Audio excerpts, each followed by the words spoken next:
Hello, and you're very welcome back to the Public Eye Business Podcast brought to you by Granite Exchange. I'm your host, Sarah Travers, and we're bringing you this special 5-part series about employee ownership trusts.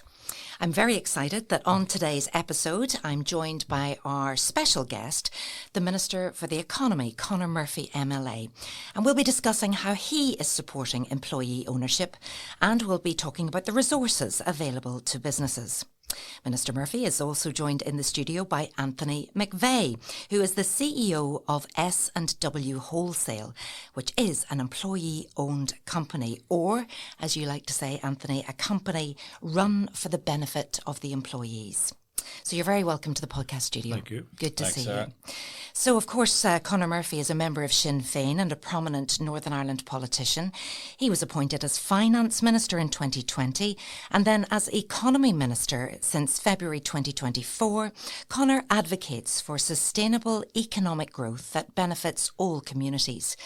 Renowned for his commitment to equality and inclusive policies, Minister Murphy strives to strengthen Northern Ireland's economy by driving forward with his 4 economic priorities of good jobs, increased productivity, improved regional balance, and decarbonising our economy.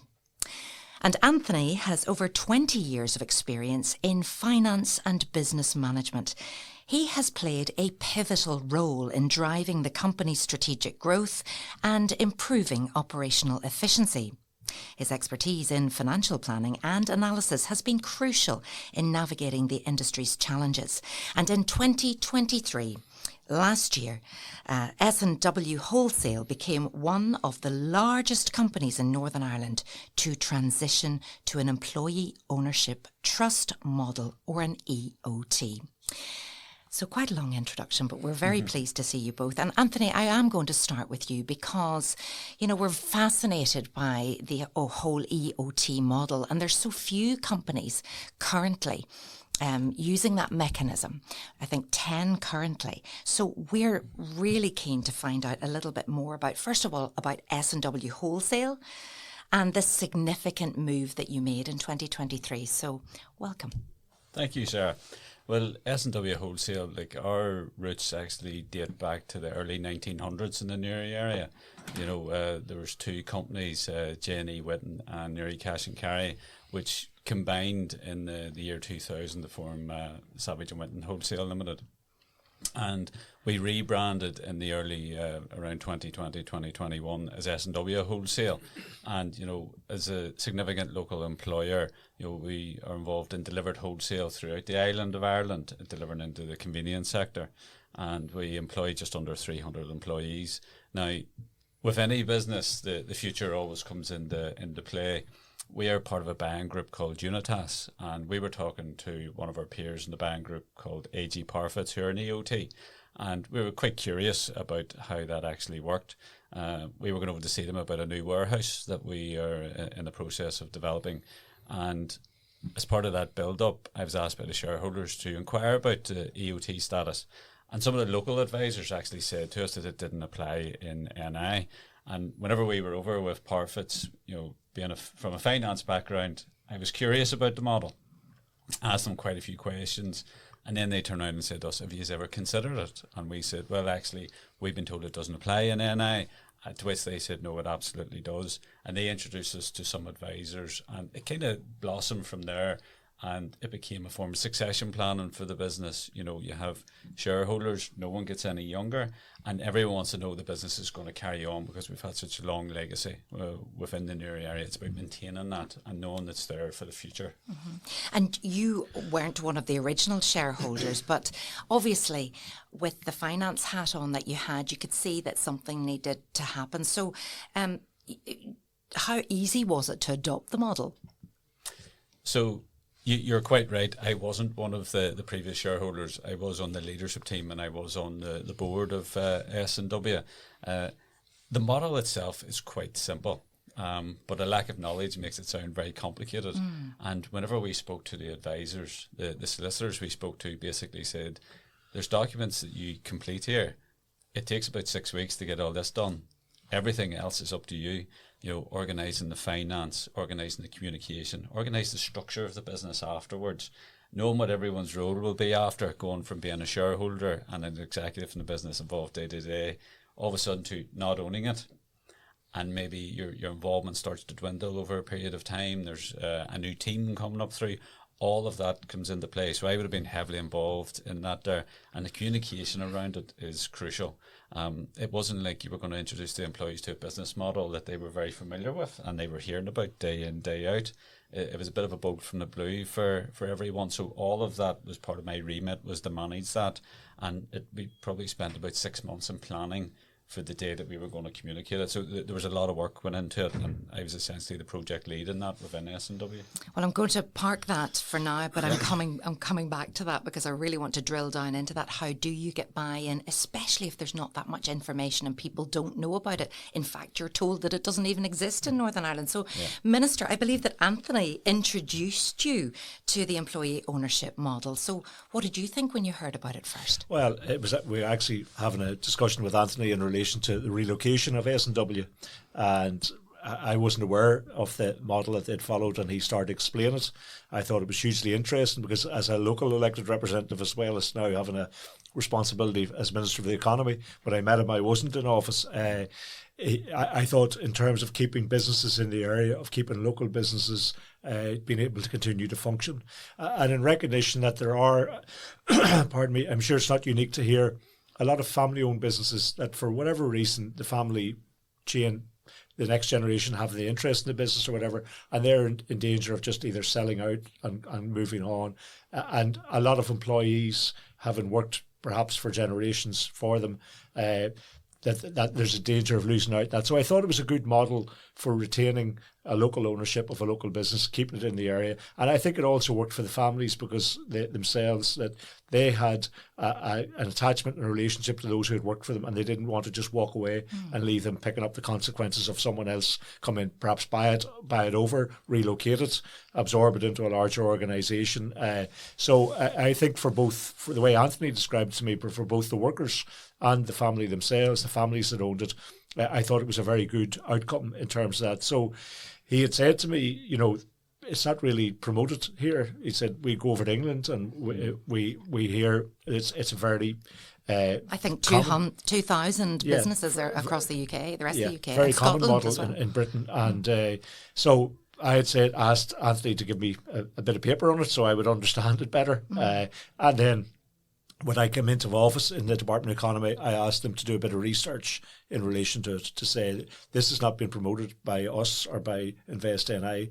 It is available, but when people are asking what options are available, it's usually very much down the list. And I think, as Anthony had said to me, it's been described as very complicated, not really somewhere you would go. So I thought it actually answered a lot of questions in terms of that, the type of economy we're trying to develop. And we are a small and medium enterprise economy. We rely on family businesses and small businesses. We want to see regional balance, as you had outlined in your introductory remarks. And the way to keep that and continue to grow that was to allow these businesses to stay here, to retain the skills they had, and to grow the businesses. And so the department came forward with some research, and then we engaged with a roadshow that DLD were and Aidan. Aidan O'Neill were developing and tried to raise the profile in relation to what the businesses could do, what the opportunities were. And from that, the department and Invest have become much more au fait with how this works, but also much more promoting and much more engaging with this as a model. So I think part of the trick is to ensure that people in circumstances in which the S&W workers find themselves in right across the region understand that this is an option for them and it is one that can work. Yes, and it does mean that communities thrive. You can see such key benefits, but yet I think there's scepticism around it. You think, okay, but how does this work? Because it's all about capital gains taxes as well. So, it helps business owners with that succession planning and the capital gains tax. But yet some people think, is this okay? Is this allowed? But it is. It's an incentive that's available. Yes, absolutely. And it has been working very well across the water. There was no reason. I'm not sure why it wasn't engaged with here, but it just didn't seem to be. And as I say, when Anthony had explained to me, I thought And that is an answer to quite a few questions that we have in relation to the type of economy that we have, that we want to see thrive and continue on. And so, yes, I think once the research was done, we found all of the advantages that were in employee-owned businesses: a higher level of productivity, higher job satisfaction, higher level of flexibility, all of those issues which make for, as we're trying to promote, good jobs, more productivity, regional balance, higher engagement with environmental issues as well. So that's net zero. So across the 4 priorities we had identified, employee-owned businesses ticked all of those boxes. So I think it's really a matter for getting that message out there, that that's an option for people, and also giving them support, as Invest is now doing. When people want to engage with that, they're getting advice and support to do that. And what will that support look like, do you think? I mean, how important is it that government are on board with this and supporting and promoting? Well, I think in the first instance, the department did its research. It published that. It held a seminar to publish that. So it was creating awareness, which is one of the first barriers, I think, that Anthony identified to me, creating awareness. Invest have rode in behind that and say, OK, we've engaged with this, and if people want to consider that, we will give them advice, we will give them some guidance and some mentoring in relation to that, because I think, as you've identified, and Anthony, in the original discussion, it was a little bit of a step into the unknown. And we want to make sure that people know what it looks like as an option. And if that is the option for them, then they are free to follow it. There are policies and legislation in Britain which apply to here, which actually do, in terms of tax, do lend themselves to support that idea. I think it's just that people hadn't got the awareness here. So I think we're already off down the road in that regard, and making sure that people are more aware and they get support and advice and guidance if that's the option that they want to pursue. So let's go back to you, Anthony, and actually talk about the process then, the shift to employee ownership and what impact it had on the company, on the culture, on the workers, on the attitude. Tell us about the journey. I think there's a lot of things we can touch on there, Sarah. I mean, we had agreed, we went EOT the 9th of January 2023. We decided we want to tell the employees about it in advance. So we basically set a deadline for ourselves of mid-December. On a Wednesday, we were going to chat to the employees. We were going to tell them all on Monday what was going on, what was happening, what it meant. On the Monday, there was rumours we had been bought by a competitor. On the Tuesday, there was rumours we had been bought by a different competitor. I thought, this is great. I've been wasting my time for the last 6 months. But that was recurring throughout the business over a number of years. So once you actually tell the employees what's going on and the future in the EOT and what it means, there's a bit of relief that they know long term where they're going to be. They know. So communication was absolutely key here. Job security for the employees, explain that to them. And the way we went about it on the day was, we went across the business, myself and one of the former shareholders who was CEO. We spoke to every team within the business. We communicated to people who were off-site. We had a consistent message between the two of us, which was agreed across the shareholders. We came back in that night to speak to the night shift. We talked to everyone. We had comms that went out to customers, to suppliers. We explained everything. And, while they had a bit of relief that the business hadn't been bought over, they still didn't know what it meant. And I think, to the credit of the former shareholders, they did something that not every EOT does. They said the bonus needs to start on day one. With the EOT, the former shareholders don't get paid off for a number of years. The business generates cash, which pays off the debt to the former shareholders. A lot of EOTs don't pay the bonus straight away to employees because they want to retain that cash to pay off the former shareholders. But under the EOT mechanism, you can pay a tax-free bonus to employees. So we announced it in December. We told them they were getting a payment at the end of January. The 9th of January, we completed the EOT transaction, and at the end of January, we paid a bonus. In June, we paid a bonus, and in December, we paid a bonus, and we have it structured like that. So you spread it out, because I think there is a limit, isn't there? An annual limit of 3,000? 3,600. And the reason that we spread it out, Sarah, was because we wanted to be a retention mechanism for the business as well. So employees who are there on the 1st of January get the bonus on the 30th of June, in the payday around then. Well, it works, doesn't it? You're rewarded and valued. Yeah, and you're getting it before your holidays. Exactly. Then again, we do it for the second half of the year. And if I look at the benefits to the employees since we went to EOT, as we stand today, there's about £500,000 has been paid out in EOT bonuses. And we actually structure it slightly differently. It isn't a straight percentage of salary. Ours is reverse engineered. and this was the idea of the former shareholders, was to reward those who are lower earning in the business. So it's not about the board of directors, who are probably the higher paid people in the business, getting a straight percentage, which is going to be higher than the people who are the operatives, the drivers, the admin staff, the support, the drivers amongst the business. 2/3 of our employees are paid by the hour, and they benefit more from the EOT bonus than the higher earning employees in the business. And that's a way of giving it back to everyone. And, it's a fair split in our eyes as the guys who were structuring the deal. So that's been an important mechanism for us there. But we've also increased engagement throughout the business as part of the EOT move. We do a thing called skip level meetings. And essentially, I've probably done about 40 sessions in the past guts of 2 years where we moved down through the business, and I sat for an hour in a room with a cross-functional team at all levels in the business, and I say, guys, it's up to you. Tell me what you're thinking. Ask me the questions. I'll tell you as truthfully as I can what's going on around the business. Ask me anything you want. And we actually have sessions for the warehouse and the operations side of the business, which, because there's shift work and that, it's difficult to get people at the same time. I sit in the warehouse from, say, 8 o'clock in the morning to 11 o'clock at night to cover all the shifts, and people can just drop in, ask me anything they want. Now, sometimes you can't tell them, they might get confidential questions people get into, but I think it's an increased level of engagement that we didn't have before. We have an employee newsletter that goes out. There's more information being shared. The employees can see more investment into the business as we move forward. They see the new warehouse coming down the tracks. So they can see the journey that S&W as a business is going on.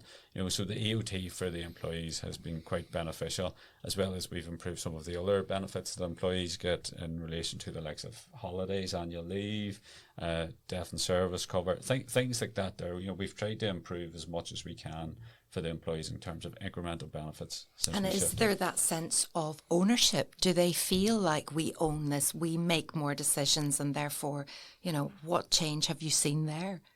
I think, probably at times you have to remind the employees that the business has to be run commercially as well. Some of the things that we would do, so during the skip level meetings, I bring in buns, and some employees would go, "Who paid for them? Is that coming out of our bonus?" Right. We had scenarios last year where we were getting PPE thermals for some of the guys in the warehouse, and some were going, "No, I'd rather it went into the EOT pot, for the bonus." And everyone, you can see that interest coming back into the business. I think the standard across the business and the awareness, everyone asked me the question, where are we trending at? Where's the pod at? Where are we going? The pride in the jerseys, as sports people would speak about, is there, I think over the past 2 years, S&W has won several awards. In Newry, we won the Best Place to Work in 2023. This year, we were selected by Deloitte as one of the best managed companies in Ireland. We were a new entrant to that. Just in the past 2 months, we won the Employer of the Year at the AIB Business Eye Awards. And this is all about the culture that we've been embracing as part of the EOT and showing what we've been doing as part of that. Now, there's no way me saying we're perfect. No business is. But I think in terms of a journey and progress, the employees are feeding back to me. They can see progress. They can see where the business is going. They can see it moving forward. So it's been a big positive. So far, so good. I mean, everything that we're hearing right now is it's been a positive experience. Have there been any challenges along the way? It's a change, Sarah. And I think for anyone, it's change. Now, at the same time as this, we had an initial bounce on recruitment. People were interested in coming to work in S&W. They heard about the bonus. I think, in terms of some of the office-based roles and the likes of that, and, professional type roles, people are curious about it. They'd like to go work for an EOT company. Now what we're getting into is, as we go to recruit, coming towards a new warehouse, recruitment in NI is tough. Recruitment in Newry is tough. There's full employment essentially in the local area. There is that challenge with recruitment, and I think without the EOT, it would be even tougher to recruit.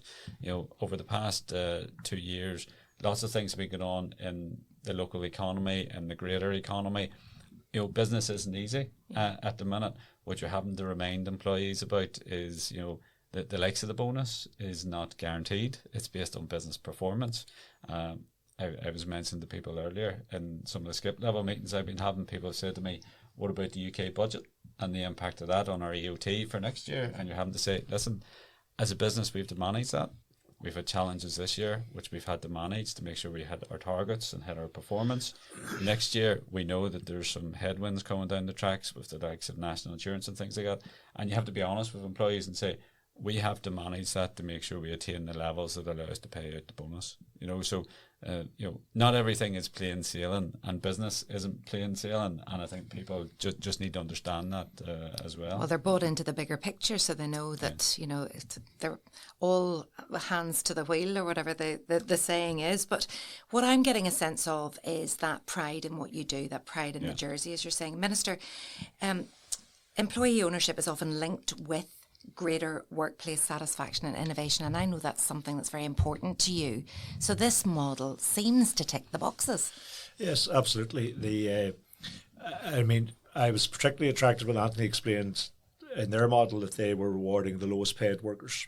I thought that was, hugely beneficial, obviously, to those people, but also in terms of a sense of fairness around where the business was going. It's a good business model, and what they do is good business because we have virtually full employment. We have an issue where people are trying to attract and retain jobs, to upskill people in those jobs, to hold on to your workforce. And the model that they have adopted actually does all of that. Our definition of good jobs isn't just about salary. It's about your input into your work. It's about your sense of ownership of your work. It's your ability to make constructive suggestions. It's your ability to feel part of the team, to have a democratic voice within your workforce. So yes, it does tick all of those boxes. And that in turn leads to a higher level of productivity. And that's generally proven that when people feel that they're in a good job and they have an input to that, they are contributing with suggestions for efficiencies, improvements, for ways to do things better. And those firms are the ones which I think tend to innovate, tend to become more productive, tend to be more involved in exports. But also, I think they're, as I said, there's also a sense that they tend to be more green in their output. They tend to be more considerate in terms of the environment and wanting to do the right thing, because the ethos of doing the right thing, I think, permeates employee ownership businesses, because they have a bigger picture than just simply the profit margins. They're looking after their workers, they're looking after their business, they want it for the betterment of all, and they also tend to be much more involved in the communities that they come from, which I think is a great strength of those businesses. And Anthony already talked there about the budget, and there was a bit of concern over what would happen because this was all brought in under the Conservative government, but Labour have also pledged to double the EOTs in the UK this year. So were you heartened by that? Yes, I think there will be challenges in terms of national insurance contributions. And undoubtedly, as Anthony says, like all businesses, there are things that comes that buffet you a little bit along the way. But I think that we can manage through that. There has been a strong tradition in Britain in relation to employee ownership, and for whatever historical reasons, it hasn't been the case here. I think it is now becoming much more understood as a very viable option for businesses going forward. And from our perspective, in terms of the priorities we have set the economy, which are now part of their programme for government priorities, it ticks an awful lot of boxes that work for us. And at the time of recording, we currently only have 10 such organisations or companies in the EOT mechanism or model. Are you hearing that there are more very interested right now? Do you know of any more that are about to come on board? Well, I know that when the guys did the roadshow, and I spoke at one of them in Belfast to lend my voice of support. It wasn't that long in office at the time, but as I say, the model had greatly interested me. It seemed to be a very significant interest. I know they held at three different venues. They held the workshops. So I don't have statistics in terms of what's coming through at the moment, but I think the first priority was to make sure that what was really a knowledge deficit in terms of this model was beginning to be addressed, so that people actually understood this is an option to be considered, because prior to that, I think it was either well down the list or it was not something which was encouraged for whatever reason. I think there is much greater knowledge out there in relation to this model in terms of businesses going forward. So I think from that, because bear in mind, these circumstances only really arise when the owners of a business are deciding how they move forward. So it's not as if you start a business necessarily in this fashion, but I think that from that, I think we will see in terms of when businesses start to transition when those family-owned businesses, bear in mind we're a very largely SME, family-owned business economy, when that starts to happen, that there is options, and I think increasingly people will know that and understand that, and I think we will see this model grow. And if there are measures which are taken across the water which support that or try and encourage that, we certainly will be rowing in behind that as well. And are there any specific policies that you've got or initiatives in the works from the Department for the Economy or indeed the government that would help further promote the EOT model? Well, we are engaging. It's early days with the government across the way. We're trying to grapple with the financial aspects of what they're doing, but we have had a lot of engagement with ministers across the water. I was over last week meeting a range of ministers in Whitehall, trying to get a sense of what the priorities of that government will be and where they align with our priorities, how we can tap into that, how we can get some support. So we're still working that through with them, but they generally have tended to be much more favourable, much more proactive in terms of encouraging this model, and I think we can learn a little bit from that about how that's done. In our own sense, we are raising awareness. We are gearing the department to make sure that we can offer advice and assistance and invest NI to do the same in terms of advice and assistance. So if people are beginning to explore this as an opportunity, there is someone readily available to tell them, here are the options, here's how it works, here's how it might suit your business, and here's how you can go with it. And is it for every business, do you think? You're asking me that directly, Sarah. I would say it's probably not for every business, but I think most businesses can take a look at it and see how they want to move forward. People need to understand what the implications are and what it looks like afterwards. The owners need to be fully aware of, once you dispose of the business to a trust for the benefit of the employees or an EOT, what the implications are for yourselves afterwards. If you have people who are open to that, then it can work and you can structure it and get it to work. If you don't have a strong team coming through, if you don't have succession planning, it could take you a period of time to be able to work through that. You have to have a stable business in there as well. So businesses should look at it, and it depends on circumstances and it depends on where they're at. And I think it's all about the team, it's all about the succession plan, and there's lots of things that I had to be involved in and was aware of where the implications, you're kind of going, how does this fit with S&W, how does it follow through? The sweet spot for EOTs tends to be that 10 to 50 employees, from my understanding, amongst the GB arena. But you have a lot of companies which are into the thousands that have them. So a lot of the smaller companies, as Conor's mentioning, NI being an SME economy, a lot of the smaller companies, it could work very well. Some people will look at it and they'll move to an EOT and they'll expect a bounce, but maybe they were performing very well in the first place. Mm-hmm. And if you already have a profit share or some sort of bonus arrangement in place, maybe the uplift isn't going to be instant that you expect, but maybe it sustains the business at that high level for a period into the future. So, circumstances will dictate how much it benefits every business. Sometimes I think people just want to have that crystal ball and say, right, well, take me 10 years down the line and what will my job look like now? What will my company look like now? So they're seeing perhaps the risk rather than the opportunity. Is that fair to say? Yeah, I mean, with the EOT as exiting shareholders, there is risk. To the fact that you haven't been paid in day one. So it needs to be a stable business. S&W around for over 100 years in different forms. We want to stay in the Newry area, even going for a new warehouse. Key requirement, and I was speaking to Conor about this many years ago, trying to find the site. It had to be in the Newry area. It was about keeping the employees. It was about keeping that stability, and making sure you look after your customers into the future as well. So stability is key there. And there's always risk. There's always risk in business. But there's risk if you don't do anything as well. Something is going to happen every year. So if you're risk adverse and you sit in the house and you don't leave it, you can avoid that risk. But people just need to go in fully informed, I believe. And what about the shareholders as well? Is it difficult for them to let go? I would say, if you look at some shareholders, they could be, brought up in a business. Some inherit the business. Some come into the business and earn the right to shares. I think there's a journey people need to go on. even myself, as not being a shareholder, I have an attachment to S&W. I live local, it's personal to me. I go out, I have a joke with Conor, I could bump into Conor in the local shop. I could see employees, I could see customers, I could see suppliers, anything that happens in S&W, I take home with me.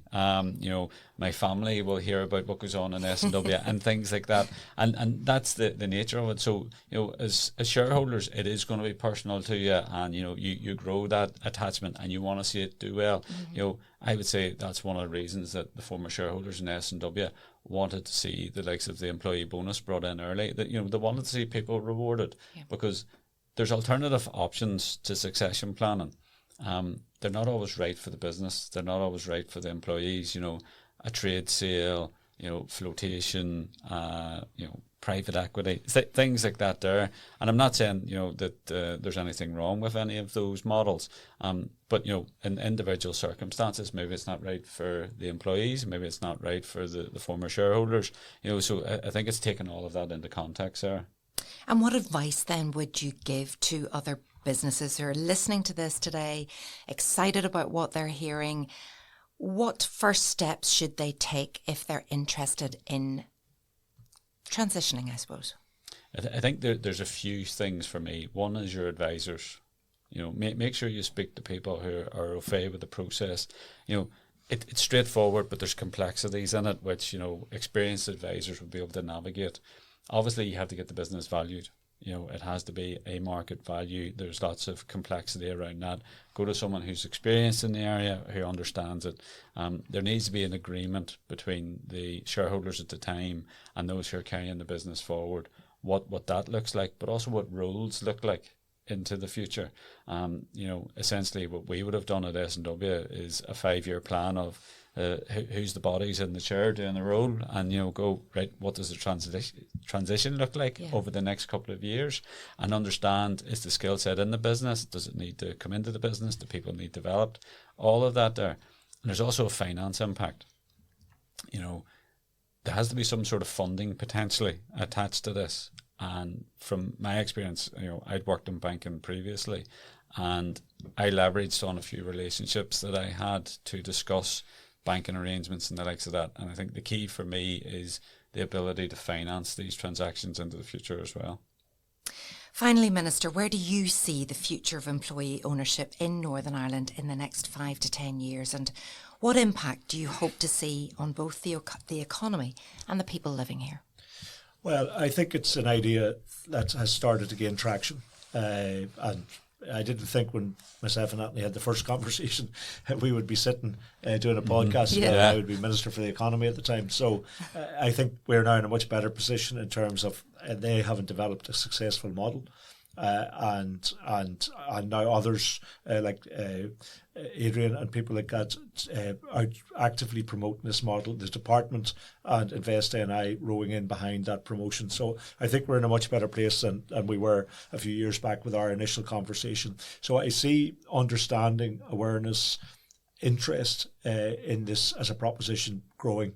And I think that is beneficial because, as I said, in terms of what we have agreed and the economic priorities we agreed them with the department, we agreed them with Invest NI, we agreed them with the broader business community, and everybody is on largely the same script, and that people understand that employee retention, the idea of people in good jobs, the idea of people being engaged in the productivity improvements and in innovation is all good for business. And what we recognise that we're largely small and medium enterprise, recognise that regional balance is important. What we want to do is create opportunities for people to stay, to work, to live in their own area, to be productive, to be well paid, but to be in very productive and rewarding and fulfilling jobs, and for that to make a contribution to local economies.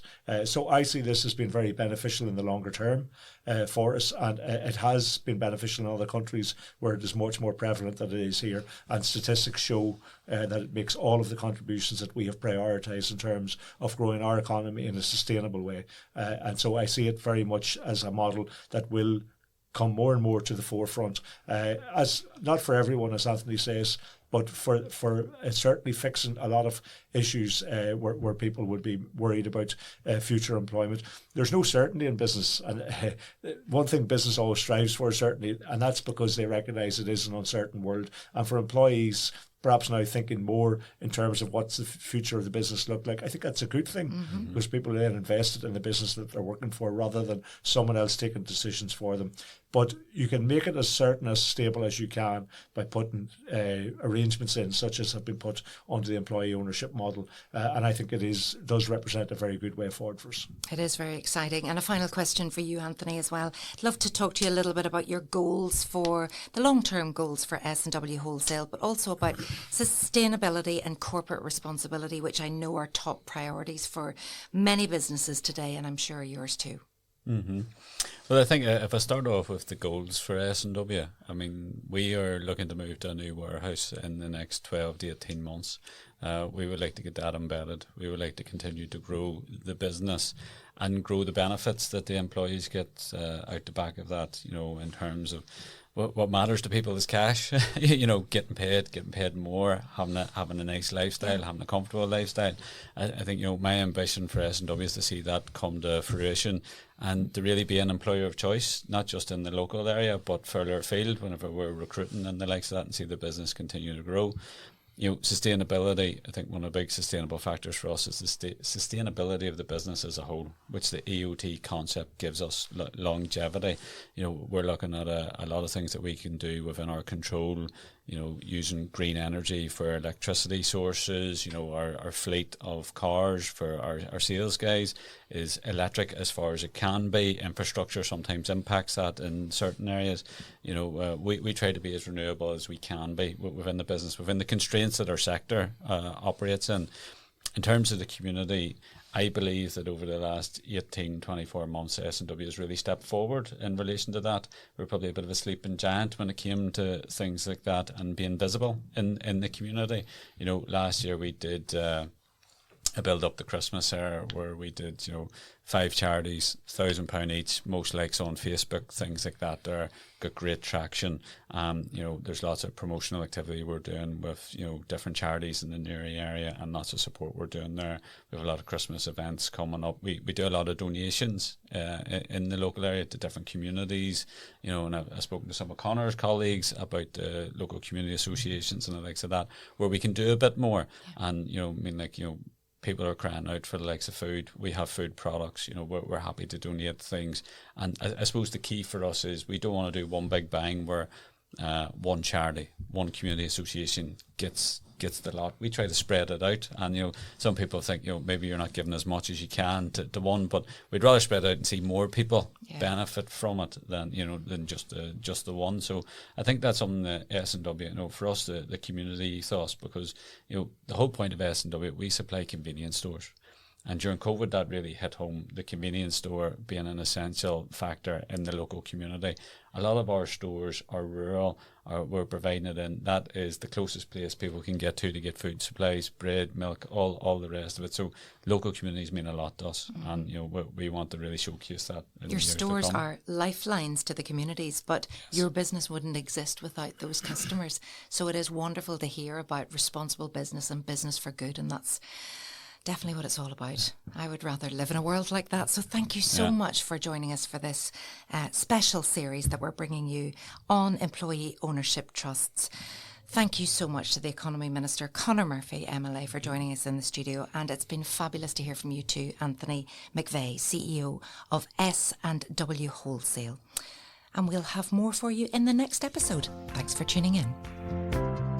This podcast was recorded in Granite Podcast Studio.